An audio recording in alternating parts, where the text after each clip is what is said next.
Everybody, Greg Koch, thank you.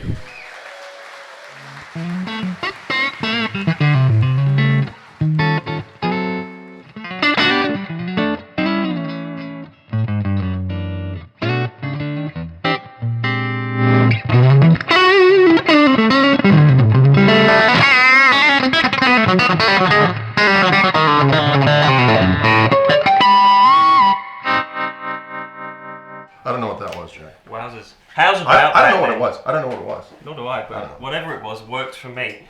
Good morning, folks. It's Jack from Peach Guitars here. The day is but young, and yet already it's my extreme pleasure and privilege to be sat having a short conversation with Mr. Gregory Cochran. Well, nice to see you, Jack. Pleasure to be here. It's my pleasure, entirely. So we're here the morning after your event that we had last night. I'm hesitant to call it a clinic because it was a full-fledged show. Well, there was a little bit of modern interpretive dance, as we were talking about earlier. Enjoyed that section. So I like to shake it.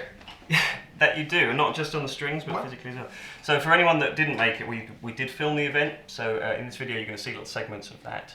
But we just wanted to sit down with Greg this morning and have a little chat through some of the features that you spent a great deal of time talking through yesterday. Yes, sir. The reason we're here is Fishman products. Correct. Yep. So maybe in this video, if you wouldn't mind just talking us through a few of those products that you mentioned yesterday that you use, how you use them, and then through the power of video editing, we'll get to see those in action as well. I can dig it. So where can we start? Well, first of all, probably with the Fluence pickups for electric guitar. That's kind of how I first got involved with Fishman. Which is what you just have been hearing there. That is correct. Those are installed in this fine instrument. And with my particular Tele set, it comes with everything you see here. It comes with, of course, the pickups, but this control panel and an input jack, because it has a little mini USB thing to charge the lithium-ion battery held within the secret chasm of doom and destruction.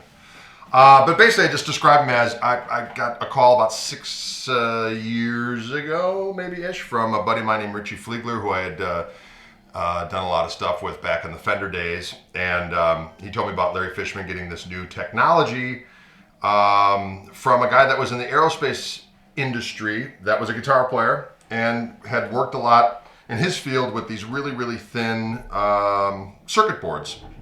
Which he thought, well, you know what you could do? You could actually print a coil on each one of those and stack those up around a magnet instead of actually having copper windings. And the advantage of that would be, it would be consistent every time, and you could actually have multiple voicings, and you could voice it any way that you want.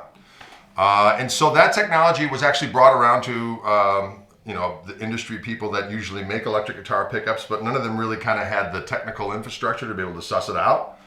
And Larry Fishman had really never wanted to get into the electric guitar pickup field because it had been done. You know what I mean? As far as he was concerned, there was really nothing new that was done in the last 70 years of which that he could contribute to in any meaningful way, since he had kind of the acoustic realm. Sure. That was his thing, you know? Yeah.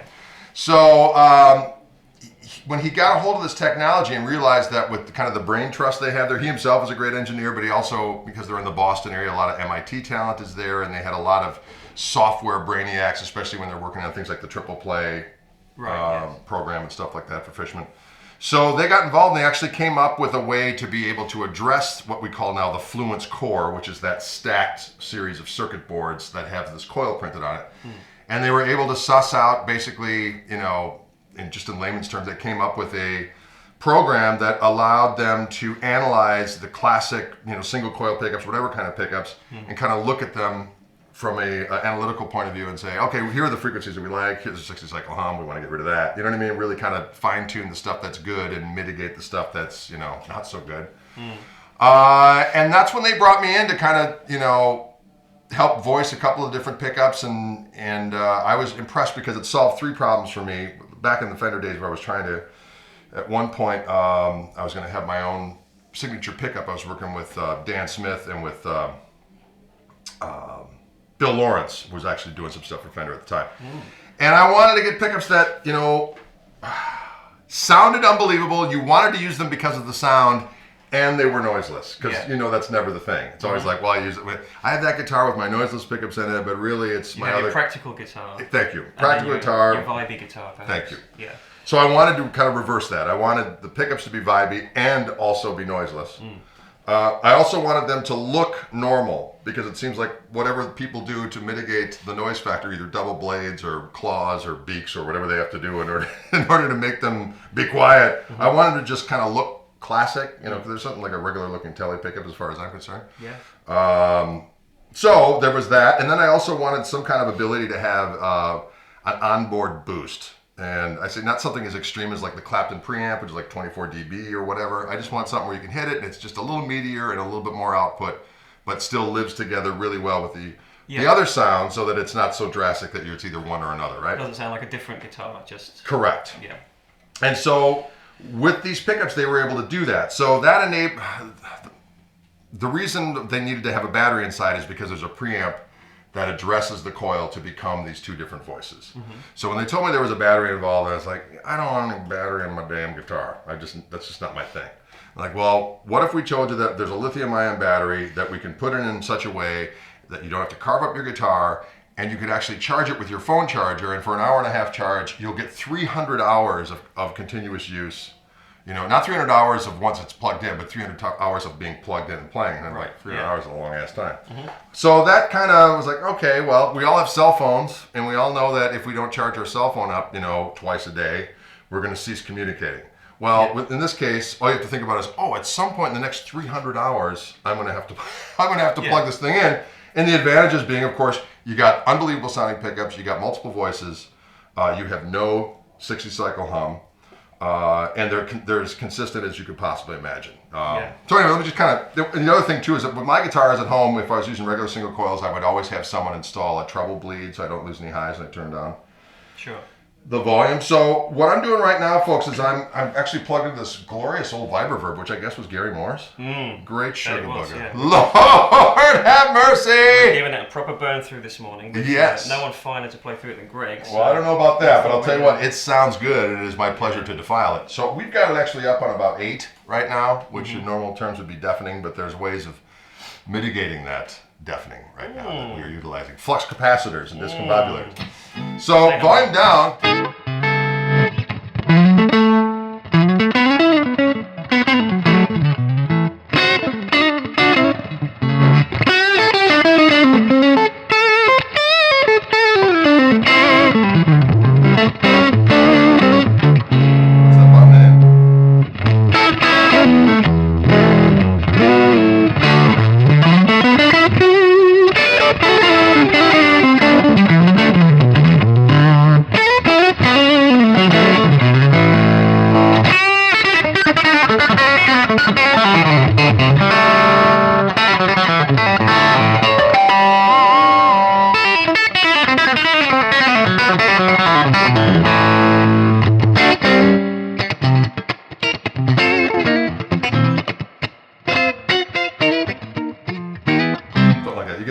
So it's got all the different sounds in it right at your fingertips, and you can go in. There's not a pedal in sight. There's not a pedal in sight. It's all right on board. So it was a lot. And you were showing that to great effect last night as well. You played a couple of tunes for us. Yeah. And it was very impressive just to see how dynamic you are, just with the kind of the tiniest little flick of the wrist, whether it's your volume control or indeed that little push button. Correct. You can do it all from the guitar, and it just comes out in a very linear kind of way.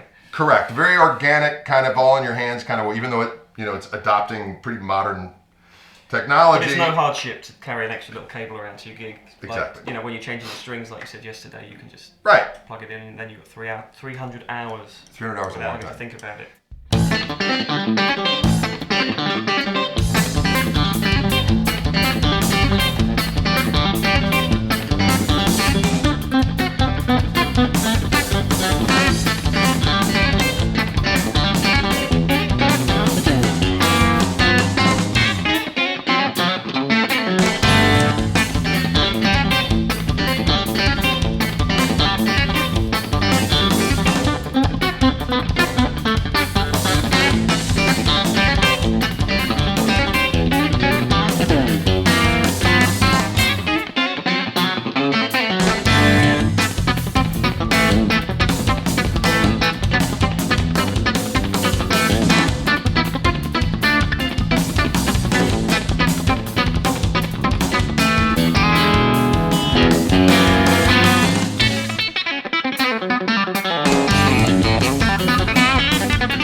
So yeah, that sounds absolutely fantastic, and it's a great example of kind of, it's refreshing to see, because you know, a lot of times we rely on pedals now, we rely on channel switching amplifiers, which of course you have. Right. But with no more than 2 channels and a simple boost function or something like that, Right. and a guitar like that, Right.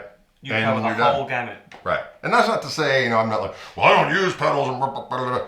Pedals are cool too, but as you were saying, it's nice to just be able to go totally kind of very simplistic with this guitar and an amp and do it all with your hands, and there's just something very gratifying about that. And what an incredible consistency as well to have in your own signature guitar. To know Yes. that every one you get is going to sound exactly the same. Exactly. And that's not to say that the pickups will always make every guitar sound the same. That's not it.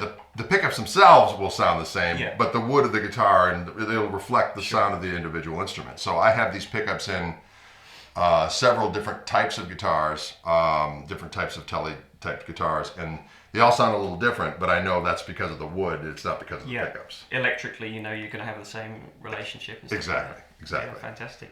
So last night as well, Greg, you were talking about the Fishman Strat pickups. Yes. As well. Still the same Fluence technology that you were talking about in your Tele pickups. Correct.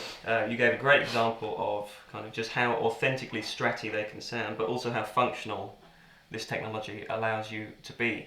Right. With such a simple setup again. So maybe if you just want to quickly explain kind of the thought process behind this set of pickups. No problem. So these are what they call single width pickups, but basically they're for Strat, And instead of having the push button way of getting to the second voice, which I forgot to mention the other way, when we talk about a second voice, it's not adding something to the first voice. It's a separate voice that's able to be conjured through this technology of having they always kind of use the example of, imagine you just took out one set of pickups and put in a different set. That's what it does at a flip of a switch. But in practicality, it adds a little bit more output and a little bit more girth. So how that's done on these guitars and on all other Fluence, they give you the pots that go with the pickups, and they're push-pull pots that allow you to unleash the second voice. So in the case of a Strat,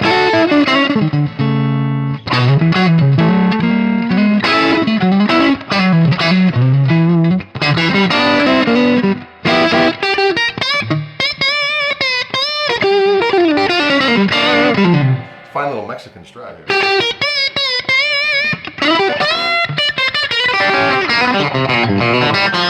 But if I want a little bit more heat, I pick this thing right over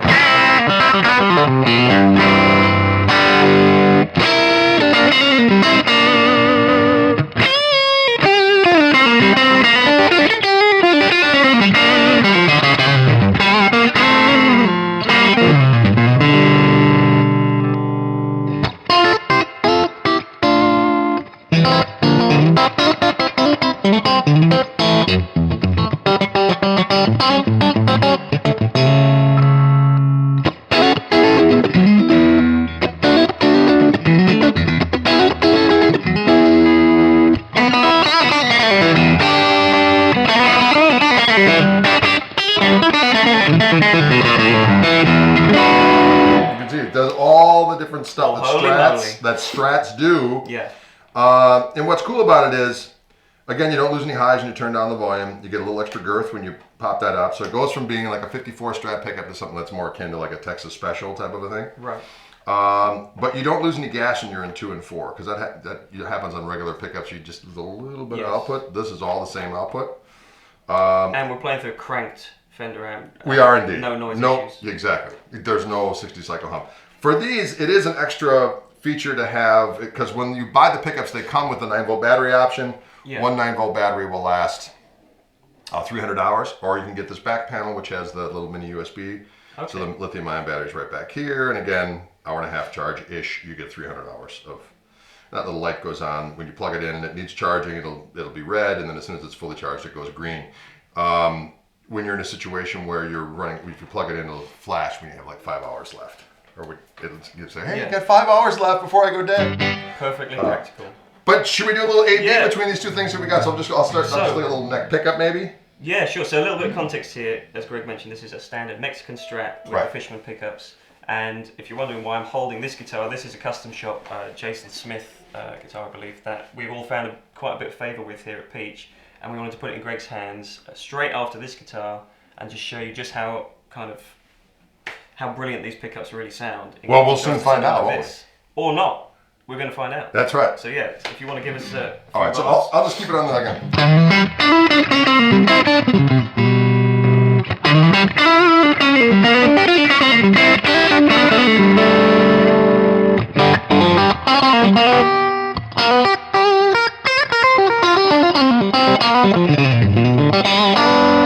Or...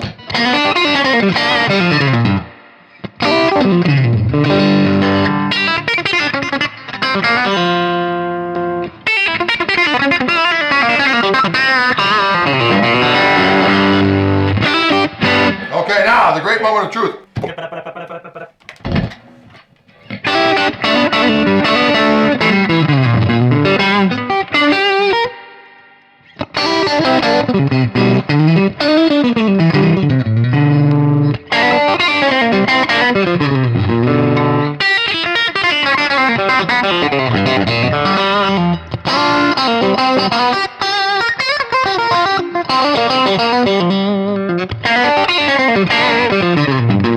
That one again real quick.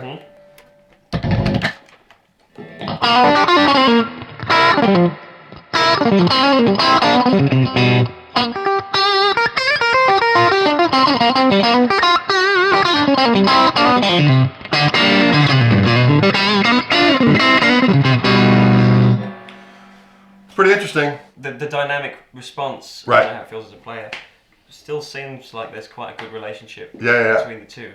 You know, all those attributes that you look for in pickups like this that Right. maybe aren't overwound, so they have all that kind of detail when you dig in and Right. back off again.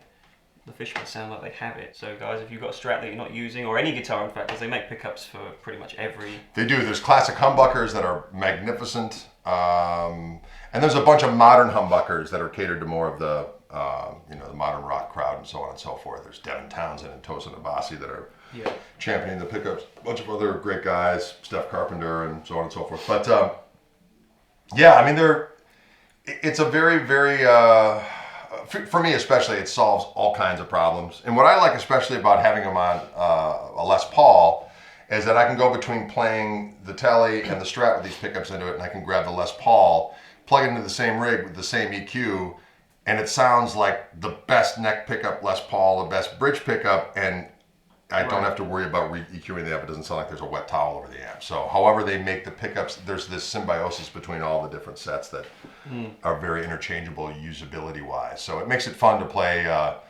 because you know how it is, and you're used to playing Teles and Strats. You have your rig set up for that accordingly, and then you want to, okay, at the end of the set, we're going to do a little ZZ Top or Cream or something, or Zeppelin, and you grab a guitar with humbuckers on it, and you plug it into the same rig, and it sounds like it's, mud fest. Yeah. So immediately you crank the treble, and you go down to your tube screamer or whatever, and you crank the tone on that, and you go to the bridge pickup, and it sounds okay for your ears are so adjusted to the frequencies of a single coil pickup. But with, I don't know what it is, but the Fishman pickups, I can plug it into the same rig, and it sounds like it should sound under the best case scenarios without touching anything. So it's really, really cool.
something like that. Get the idea. So that works very well for the electric side of things. Yes. You also did a fair bit of acoustic playing last night. I did indeed. How does Fishman tie into your acoustic relationship? Well, that was an interesting thing because obviously Fishman's mostly known for doing acoustic stuff, and I'm mostly known for doing electric stuff. But I've always played acoustic on recordings and so on and so forth, and always had kind of a little grab bag of acoustic frolics ready to be unleashed. But I never really unleashed it live because my experiences early on when I started gigging and kind of getting my live sound together, it just seemed like either I would had to have spent too much time and too much money and too much time at sound checks trying to dial in a sound, right? Or you just kind of plug it in and don't care and it sounds kind of average at best. Average. So I avoided the whole subject altogether. So when I got involved with Fishman with the electric pickups, they said, well, what are you doing acoustic-wise? And I said, well, I've had a Martin forever that I've used on sessions. It has currently no pickup in it whatsoever. So they said, well, we're going to send you a Matrix Infinity pickup, kind of their flagship under the saddle pickup. And I had it installed. It's got the volume and the tone under the upper bout of the sound hole. Mm-hmm. And then they sent me a Aura Spectrum DI, which I know sounds a little dirty, but it's a device that allows you to blend in with your under the saddle pickup sound. You can also blend in this Aura technology, which is basically, as I understand it, it's kind of like mic emulation technology. So they were able to take a guitar, and there's a bunch of different guitar styles on there on this rotary switch that allows you to dial in between dreadnought and orchestra models and so on and so forth. Mm-hmm. So they would take a dreadnought guitar and be in a room, such as this, with a certain microphone X amount of feet away. A bunch of the kind of the iconic microphones for recording acoustic instruments. Yeah. And they would do again with the software. They had something of which to analyze that sound, and so they would had the under the saddle pickup sound going, as well as the mic going, and they would just kind of play these block voicings going up and down the neck. And as that was being done, they recorded it and kind of registered it in the software, so they were able to make an image of that body style with that microphone in that room. And so and then they went through them and picked the best ones and so on and so forth. So when you plug into the Spectrum Aura DI, there is a dial that you can put as much of or as little of that as you want. You can have it all the way off. I usually put in about, I don't know, maybe 10 o'clocks worth, and that just adds this ambience and just a little bit more air around the notes. Mm-hmm. Which again, but the whole thing with Fishman, as I came to understand, is that Larry's all about solving problems. It started with him. He was an upright jazz bass player. He originally got his engineering degree, I think in North Carolina or something like that. Moved to Boston, went to Berkeley, was doing jazz gigs and couldn't hear himself. So he developed a pickup for his bass. Other people were like, hey, that sounds great. Can I get one? So then he started, so it just kind of went from there. So this is just kind of a continuing saga of trying to come up with new and, increasing ways to make an acoustic instrument sound legitimately organic, amplified, which is a conundrum. So I find that Aura stuff, when used, as I said, I like about 10 o'clock-ish, depending on the image. I just add it in, and it just adds this nice little ambience and kind of organic sense of air around the notes. And it's also got a little compressor on board, and I don't really like using compressors with electric rigs per se. I mean, obviously when you turn up a tube amp, those tubes are already giving you a little bit of compression. But I find that I always make this joke in the clinics. And when you add a little bit of compression when you're playing acoustic guitar, it's like adding a little bit of talent, especially when you're used to playing. Poshness. Exactly. Smoothness. It just kind of squishes things a little bit so that you're not, suffering trying to get those higher notes to have the same volume as the lower notes. And of course, the strings are obviously a little heavier on an acoustic guitar when you're used to playing electric. You need all the help you can get, at least I do. So it's nice to have a little bit of compression on there. So again, I probably put 9, 10 o'clocks worth of that on there, and it's a great sounding little device. And then I would go into either their line array system, but the first iteration of which the SA220 I had, but now they have the SA330X, which is this glorious device that you can add the subwoofer to. And so usually my acoustic rig live now is I have my Martin. I go into that Aura Spectrum DI into a Loudbox Performer. I go out of the back of that into the front of the SA330 with the subwoofer, and as a solo acoustic thing, it's glorious. So even your acoustic guitar can still flap the trouser legs. Absolutely. Where you wear bell bottoms to experience that kind of glory. Which you do. Well, is that wrong?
So the Aura is a great example of a product that just tailors to an individual musician's needs. Right. An example of that is we just handed you an off-the-shelf Martin D35 yesterday. Correct. Completely alien instrument to you, a little bit of tweaking, and you made it work.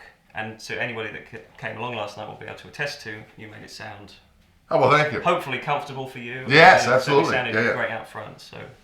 And now there are some Martins that have that Aura system built in, like that one last night. So what the people at Martin and Fishman worked together to come up with Aura images specific to the guitar that they're in. And then I was gratified to know that they came. Their kind of balance between under the saddle pickup and their Aura image was probably around 10 o'clock at the dial, so I wasn't insane with my assessment. So they predetermined that and they already install it in the guitar. Right. So when I used the Aura box last night, I turned the imaging all the way off because I was getting it from the guitar itself, but I still used the compression and the EQ and all that kind of stuff. So at home, what's your kind of go-to guitar setup for acoustic stuff then? Well, I have two main acoustics that I use. One that I've had for probably since 1995, 96, which is, it's a Martin. It was the model was called a Custom 15 because it was a specialty guitar that they made some year. It was the custom. It was the 15th custom version of that year, and they decided to make them for several years afterwards. Yeah. So I guess they made them for a little over a decade. But basically, it's an HD28. V, you know, it's got a vintage neck profile, it's got the old tuner, it's got the forward bracing, all that kind of stuff. And so I have that with the Matrix Infinity preamp in it. And then last year I got an OM28 reimagined with also the same pickup in it. So I go between the two. The older one is kind of still my main one, but I do like the smaller body sound, and it's just fun to wield them around. But you know, the Rose, as I started playing more acoustic, you know, you get people, well, don't play, for the way you play, you shouldn't have rosewood, you should have mahogany, and da-da-da. I was like, well, I like them all. So, but I'll have what I like. Yes. Thank you very much. Thank you. Yeah. I do have a hankering for like a D18. Okay. Something just down and dirty. Old school bluegrass kind of. Yeah. So much like your electric situation, then you can really rely on those Fishman products to make any acoustic guitar that you encounter. Right. As long as it feels right and plays in tune, of course. Exactly. That's the equipment stuff covered, Greg. But what's going on musically for you at the moment? What can people expect to see in the near future? Well, interestingly enough, I have an acoustic record coming out within the next couple of months. I'm putting that out on my own. I just decided that kind of fueled by both doing the videos I do for Wildwood, where I was doing a bunch of different acoustic things and kind of getting comfortable with doing that, and then doing these Fishman clinics, I've kind of assembled a dossier of acoustic stuff that I feel comfortable performing. So I went in, and it was kind of funny. This buddy of mine who owns the studio, whenever we both had time and I wasn't traveling, he's like, well, come on over. I usually recorded from 1 until 4 in the afternoon. So I would come in at 1 p.m. And he would be like, well, what are we going to do? I was like, well, maybe let's try this one. And I would just, initially I think I had a plan where I would just play solo acoustic stuff. And then after the first day, I was like, nah, I don't want to do that. So I layered some stuff. So sometimes it is just one guitar. Sometimes it's two guitars playing the same thing in unison. And then I layered some stuff that was kind of fun. But it's just all acoustic guitar. Okay. And there's about 14 tracks. And it's about 38 minutes. So it's not, the tunes aren't real long. They're just like these nice little snippets, if you will.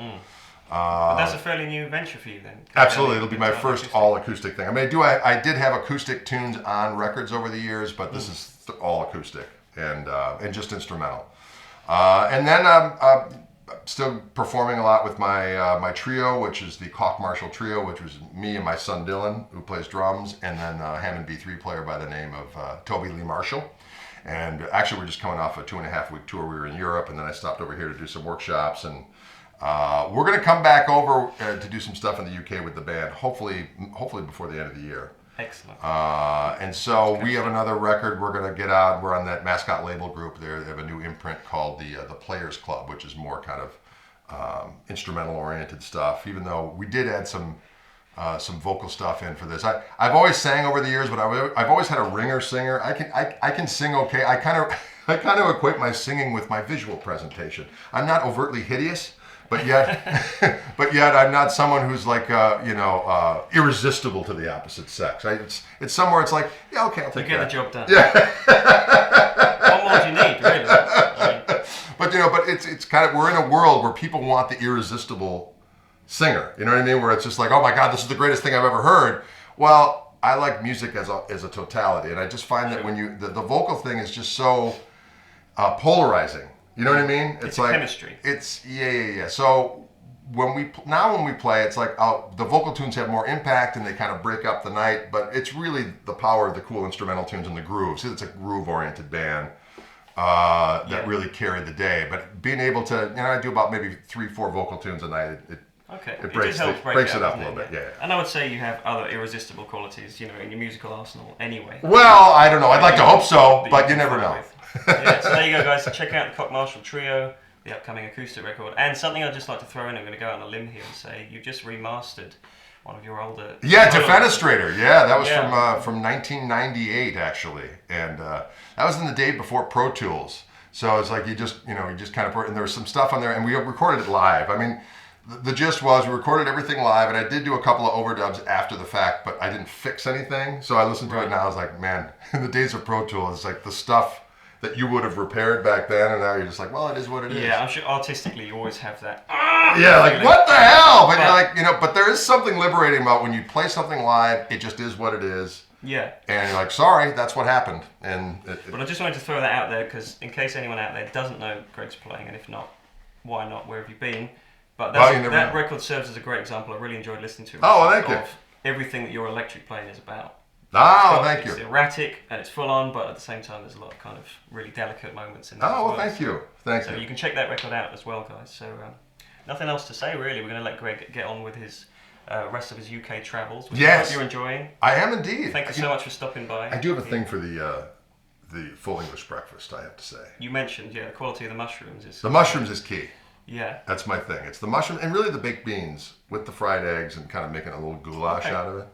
Nice. I say bring it on. Whatever works for you. Forgotten country is what I say. And I've got to ask, how have you found your peach experience? It's glorious. This place is magnificent.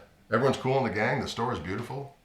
And it sounded really good in there last night. And the good vibe, really good vibe with the crowd. They were all really cool, and it was a very gracious and cool environment. So thank you. Thanks so much for watching this video, guys. I hope you enjoy the little snippets of performance from last night's clinic with Greg. If you want any more info on the Fishman products we talked about in this video, you can find it all out at peachguitars.com. You can head over to gregkoch.com as well. We'll put the link in the description below if you want any more info on this guy. And as always, thanks for watching. Stay tuned, and we'll see you in the next one. Thanks, guys. Thank you.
Yes, indeedy. Let's hear it for everyone here at Peach Guitars. What a glorious establishment.